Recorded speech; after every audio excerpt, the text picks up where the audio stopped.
fired! Downtown, multiple shots fired! 83, where are you at? Our nation horrified and heartbroken tonight. We tried to save him, but he didn't make it. So it was really hard. More than 30 people dead after separate mass shootings in Dayton and Texas. Dozens more hurt as the stories of survival and heroism are shared. I thought I was about to die to the officer. He was like standing over the top of me, like he started shooting at the guy. So he saved everybody that was out here. From tragedy, talk of a solution. Anger at our country and society and our Congress for not doing anything about this. There aren't enough laws, and in fact no law can correct some of the more fundamental cultural problems we face today as a country. And a cry for action. Dispatch, we got shots fired, we got multiple people down. We're gonna need multiple medics. 13 ABC live team coverage starts right now. From 13 ABC Action News, this is a breaking news alert. And we begin with breaking news in Toledo. Police investigating after someone found a body near Champlain in Albany late this evening. 13 ABC's Mackenzie Keyline live from the safety building with what we know right now. Mackenzie.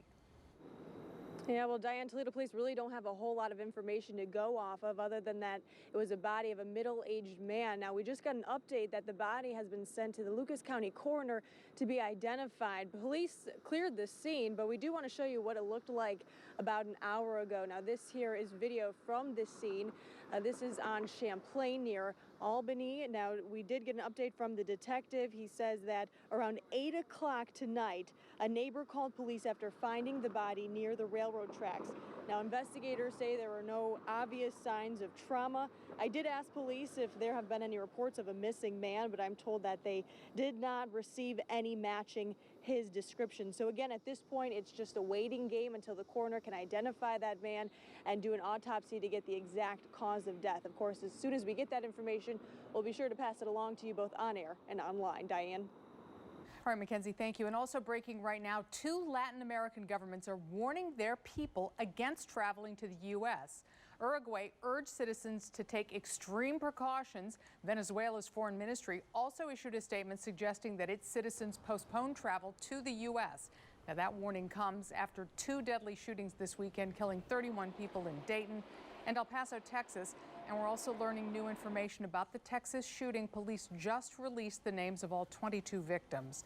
The victims, a mix of U.S. and Mexican citizens, their ages ranging from 23 to 90 years old. 8 of the 22 victims killed at the El Paso Walmart were Mexican nationals. 15 people are still in the hospital.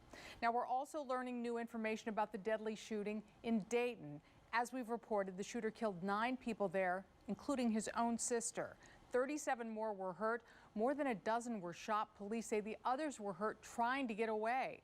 And police were right around the corner of that entertainment district when the shooting started. Officers shot and killed the suspect within 30 seconds. And here are the names of the 9 victims in Dayton. The youngest, 22-year-old Megan Betts, the gunman's sister. The other victims, Monica Brickhouse, Nicholas Humer, Derek Fudge, Thomas McNichols, Lois Oglesby, Saeed Salah, Logan Turner, and Beatrice Warren Curtis. Now, we learned late this afternoon that one of the victims, 30-year-old Logan Turner, was a former University of Toledo student. A UT spokesperson tells 13 ABC that Logan attended the university for 4 semesters from fall 2008 through fall 2009. The university says it's offering sincere condolences to Logan's loved ones for their loss. We tried to save him, but he didn't make it. So it was really hard. That emotional voice of a woman who tried to save Turner's life. Holly Redmond saw the devastation from that Sunday morning assault in Dayton firsthand. She and 2 others did CPR on Turner, but he did not survive. I just want his parents to know that we did everything possible to save him, like everything. And our live team coverage now turns to safety right here in our community. After the deadly shootings, that there are new calls for action to prevent another massacre. 13 ABC's Mackenzie Keyline tracking that story. But first, our Michael Bratton here to show us how leaders along Adams Street in downtown Toledo work to keep people safe. Well, Diane, after going to Dayton last night, I can tell you that Adams Street and the Oregon District there have very similar settings. Of course, both are known as popular spots for people to relax and simply unwind. But even before this horrific shooting, leaders here in Toledo say they've had plans in place to prevent tragedies. From block parties to zombie crawls, Adams Street is a popular place for people to gather. After tragic shootings like the one in Dayton, leaders say they've unfortunately had to plan for the worst. When we have people that are coming out to the street, we have to protect them and keep them safe. John Dombrowski heads up the Village on Adams, a group focused on improving the uptown area. He says leaders took a hard look at safety here last year after seeing an uptick in mass shootings. We actually had to have that unfortunate conversation, the what-if conversation that no one wants to have. When it comes to big events, Dombrowski says organizers work with police months in advance, mapping out safety concerns and planning where to stage officers. We basically work with them to get the best insight we can from them and do what we can to keep everything safe. Even on a normal day, officers say Adams Street is a spot they regularly keep their eyes on. If you have the officers that are already there, they can respond quicker, gather information quicker, and hopefully end the threat much quicker. Dlugoselski says many times officers make their presence known outside of bars, in patrol cars, and even on bikes. It makes them very more visible. They can get places quicker, they can get through crowds quicker. A move that's all done in the name of safety, as leaders do their best to stop tragedies from happening in Toledo. We're going to keep on enjoying the street for what it is on a daily basis and keep going forward. Now, in just a few weeks, that is, on Labor Day, Adams Street will host its annual block party celebration. Leaders say they've already hired on extra officers and outside security for that event. Diane? Well, Michael, you were in Dayton just a few hours after that shooting. Tell me about the atmosphere there. Yeah, I can tell you, obviously, understandably, people very upset and shocked and saddened by what happened there. Of course, that's a very community-oriented neighborhood, so people upset that their loved ones, their neighbors, their friends were gunned down in this incident, and also just a sense of frustration. Of course, the shooting in El Paso, the shooting here in Dayton, many people just wanting solutions, calling on lawmakers there in Dayton, state lawmakers as well, to take a stance to put an end to this. It's good to know what Toledo's doing, and I know we haven't heard the end of this story yet. Sure. Not by a long shot. Okay, Michael, thanks so much. Now, survivors from the Dayton mass shooting, one was in line when she says she saw the gunman, 24-year-old Connor Betts, go down, but assumed he was a security guard. The next thing she knew, the real security guards inside the club were urging them to get out. I just remember seeing bodies and sheets, you know, just riddled all over the sidewalk throughout the Oregon district. Jones was one of the lucky ones that night, but the same cannot be said for husband and wife, Andre and Jordan and Chando. Both died shielding their 2-month-old son in Saturday's El Paso mass shooting. 2 amazing humans were stripped from us, and their babies are left now parentless. Baby Paul was recovered from the crime scene with his mother on top of him, and we got word that Andre had jumped in front of his wife to protect his wife and son throughout the whole circumstance. The parents had just dropped off their oldest at a cheerleading practice and were school shopping when the tragedy happened.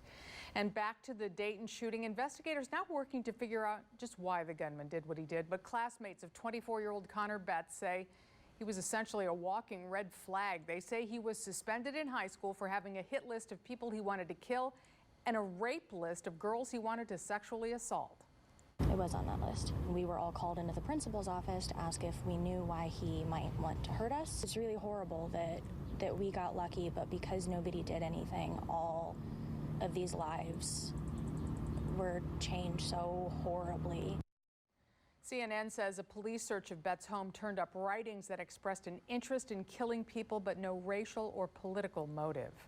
And new tonight, President Donald Trump is calling for a new law to make mass shootings punishable by death. Sources say Attorney General William Barr spent the weekend looking at possible legislation with the president and the vice president. President Trump says that is part of a 5-point plan for which he calls for support from Democrats and Republicans. He says the move will help put an end to mass shootings and hate crimes in America. Mental illness and hatred pulls the trigger, not the gun. Former President Barack Obama took to Twitter to call for action. He writes, quote, "Until all of us stand up and insist on holding public officials accountable for changing our gun laws, these tragedies will keep happening." And the El Paso and Dayton communities continue to mourn those killed and injured in the weekend shootings. It's once again reignited the debate over gun control. New at 11:13, ABC's Mackenzie Keeline talks to people on both sides of the gun debate, and both say something needs to change. 26 years ago. People calling for change in Dayton are not alone. After Sunday's shooting that left at least 9 dead and 27 injured, gun control is taking center stage once again. We have reached a point in this country where everybody has to stand up and say enough. Toby Hoover is the founder of the Ohio Coalition Against Gun Violence. She says change needs to start with tighter regulations on firearms. Gun control would look like a lot of things to me, including some licensing and some waiting periods and getting rid of the assault weapons and not being able to carry a loaded weapon every place you go. Stricter laws on guns, Joe Eaton with the Buckeye Firearms Association says is not the answer. That is not a viable solution. We cannot focus on the millions, restrict the ability of the millions of lawful gun owners out there to keep themselves and their families safe simply because of the actions of one person committing a heinous criminal act. So what needs to be done? The things that we have to realize is, there are no easy solutions to these problems. While there's no clear picture, both Eaton and Hoover agree everyone needs to be involved when it comes to changing gun laws in Ohio. Everybody owns this problem, and that's the only way we're going to have a solution. Mackenzie Keyline with that report. Now, Governor DeWine said that everything's on the table when it comes to gun control measures. However, during his campaign for governor, he got a favorable rating from the NRA.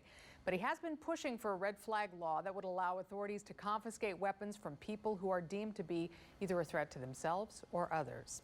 And with the past weekend's tragedy taking place days before one of the largest celebrations in Toledo, the city is doubling down on security to ensure the safety of some anticipated 60,000 people who are expected to attend this weekend's Jeep Fest. The chief also approved now an extra 20 to 25 officers. That we will have drones in the air at all times, and there will be plainclothes officers within the crowd keeping an eye on things. City leaders and the events director are urging the general public to put safety first, saying pay attention and listen to the event's volunteers. An El Paso survivor was shopping with her daughter and mother when she heard what she thought to be clapping. 3 generations of the Contreras family found themselves running for their lives after seeing a large crowd of people running toward them. Erica Contreras caught a glimpse of the gunman in all the commotion. And all I remember is that I had my shopping cart, I had my mom, I had my daughter. I grabbed them both and I carried them out. Everybody was in chaos. You could see there was people on the floor already that had gotten hit. Contreras says she returned to Walmart to finish school shopping after it reopened, more cautious but grateful to be alive. And 4 local businesses in El Paso are offering free services for victims of the mass shooting. 6 funeral homes in total have promised to take care of the 20-plus victims who were killed, no cost at all. The companies have even ordered to provide transfers to Mexico free of charge. 8 of the victims, as we said, were Mexican nationals. Be up to the minute from the latest overnight on the mass shootings beginning at 4:30 tomorrow morning. Jeff, Sasham, Ross, and Madison, only on 13 ABC Action News. Good morning. And weather-wise, things are quiet right now, but still tracking those 2 rounds of rain tomorrow. The second one may be a little bit on the strong side. The latest with Predictor by the Hour and that 7-day forecast after the break. Plus, breaking news involving a controversial landfill in our community. The decision out of Seneca County new tonight. We're back in just 35 seconds.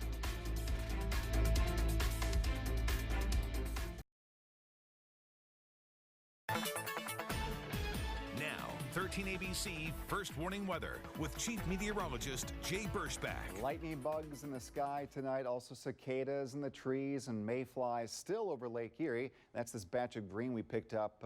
Watch the loop again here. It should form. All right, they went away. But there were mayflies out there. Otherwise, though, a nice evening, mainly clear skies with a beautiful crescent moon. Looking upstream, what's coming? I think the leftovers of this band of shower and thunderstorm activity will roll through tomorrow, lunchtime into the early afternoon. And then as the atmosphere recharges and re-energizes, we'll see a secondary band form during the evening. So we're still under a marginal risk for severe weather. That's this darker green area for all of northwest Ohio.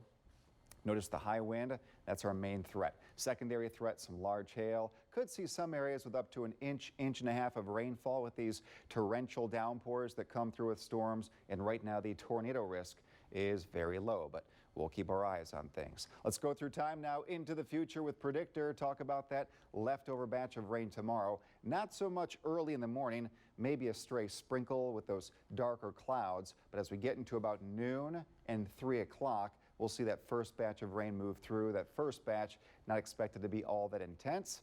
We'll see how things play out. Second batch, 6 to 9 p.m. A little more color to this one, and with that gives us the chance for those heavier downpours, areas of hail, and possibly winds up near 50 or 60 miles per hour. So again, not a high risk tomorrow, but enough to watch things with that extra humidity and any sunshine we get in the afternoon. Once that band number 1 moves out, we'll just raise the chances a little bit more. So we'll watch it as we'll be here. Also get our app, the 13 ABC First Warning Weather app, free, and it can alert you if you're not even watching TV. Here's the map early Wednesday. Chance of a shower there early on, then the chance of rain starts to move out, so drier conditions work in for the afternoon.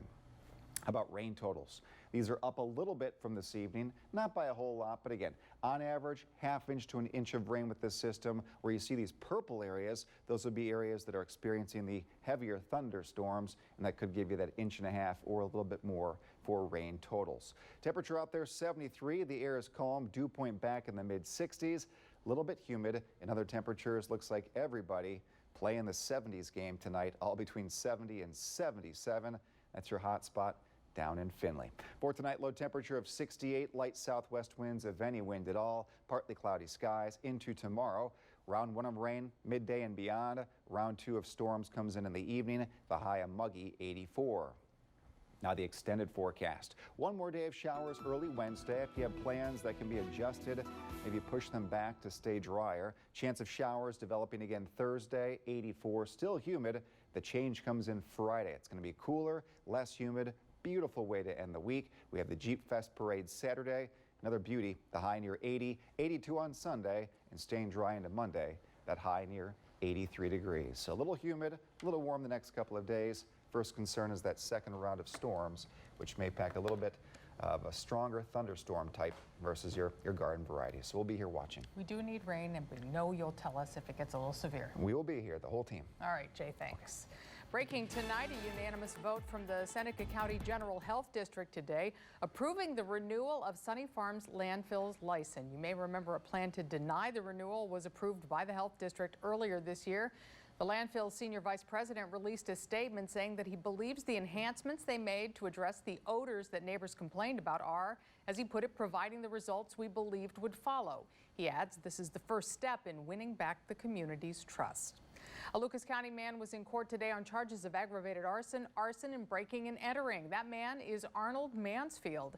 Detectives say Mansfield was paid $100 to set fire to a residence on Ketchum, and he did in fact set the fire inside the residence back in June. A Toledo firefighter was hospitalized while battling that blaze.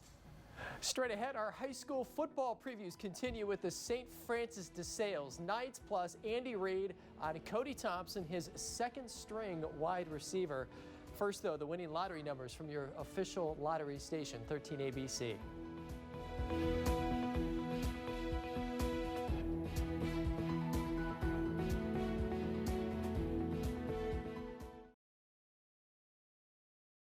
Now, 13 ABC Action Sports with BCSN. Here's Joe Nugent. The Kansas City Chiefs have released a depth chart, and there is an undrafted free agent on the second team, and it's somebody that you know well. Cody Thompson out of Toledo and Huron. He's also right behind Tyreek Hill. The Chiefs actually have 4 receivers on the second team, and they open up the preseason Saturday against Cincinnati. He's a good route runner. You know, he's not blessed with blazing speed or big size, but he knows how to run routes. And probably a better inside guy in slot position, but he's played everywhere. Smart. And we'll see. I'm curious to see how he does in the preseason games. Yeah, but he's got talent for sure. Another former Rocket who also used to be a Kansas City Chief, Kareem Hunt, is back from a groin injury and plans to permanently rejoin the Browns after an 8-game suspension. But first things first, he has to control his emotions and avoid conversations with police like the one in June. It was a misunderstanding, and I appreciate that the Browns still have my back, and no, I can't have that. So I look to move forward and continue bettering myself and working and getting ready for the season. All right, the Browns play the Redskins Thursday night. Our high school previews continue with the St. Francis de Sales Knights, a team that's trending up. They were 4-6 last year with several tight losses. 13 starters back, and head coach Dan Chipka says that it's been a great offseason. The Knights feel like they are very close to turning the corner with an intense, physical, relentless approach, just like Coach brings to two-a-days. Year one, we lost 3 games on the last play. Year 2, we lost 3 games in the final minutes. So we just have to figure out and persevere through those final stages of the game. And we've been kind of our rally cry all preseason has been winners are winners. They find ways to win. So that's certainly what we're here to do in the training camp. Here we go now. We got team pursuit. This year, I'm looking forward to finally getting in the playoffs since 2007. So that's all we're working for too, and hopefully get the States. This is it. I'm not going to go on to play in college. I get to leave my jersey in a better spot than I started. Obviously, every week progressed, and I'm just really excited to see what'll happen. Congrats going out to an AAU team called Super Friends, based in Ohio, with a couple players from our neck of the woods, including Jerry Easter. The team went down to Raleigh, North Carolina for the USBA National Championship and beat a team with Carmelo Anthony's kid in it on the finals. How about that? All right, still to come, the Tigers have not won a series since late May. It is time for that to change. Plus, the one reason why we should not be surprised by what the Indians are doing.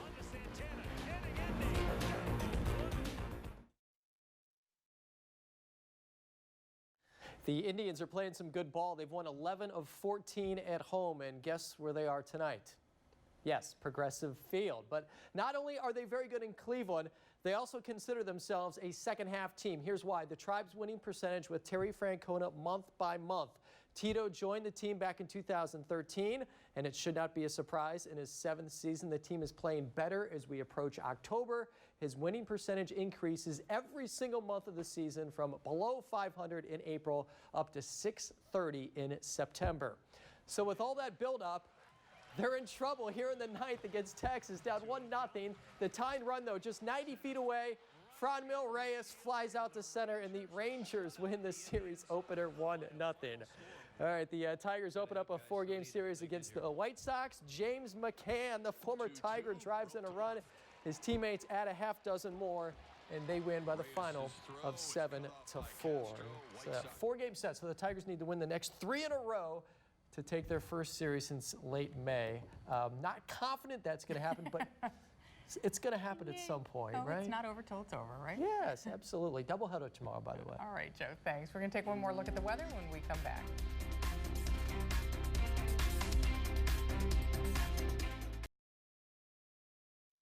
After all the wild temperature swings, it's nice to have August weather in August, right? Yeah, warm, humid today. We hit 92 for a high temperature today, so it was hot. The humidity dropped a little bit, back up tonight, and tomorrow fuel for storms. So keep the rain gear handy. Just a slight chance of a shower early. We're still looking at those 2 chances in the afternoon, about noon to 3 or 4, then a break, and then 5 p.m. to about 9 or 10. And that second round could contain some gusty winds. So stay tuned for updates in the morning and throughout the day. A few showers early Wednesday, then dry. Chance of more storms Thursday as a stronger cold front comes through. That leaves us high and dry for Friday. And the weekend looking great. Looking real good. Not the greatest weather for practicing football outside, is it? But we'll be out there tomorrow. Rain or shine, whatever. Our 2 days continue. Previews every day, Monday through Friday, 6 and 11, leading up to the start of the season on August 30th. Oh, coming up soon. Well, but first, be up to the minute. The minute you're up. 13 ABC Action News Good Morning starts at 4:30 a.m. Updates throughout Good Morning America. Thanks for watching us tonight. Jimmy Kimmel coming up next. Have a great night.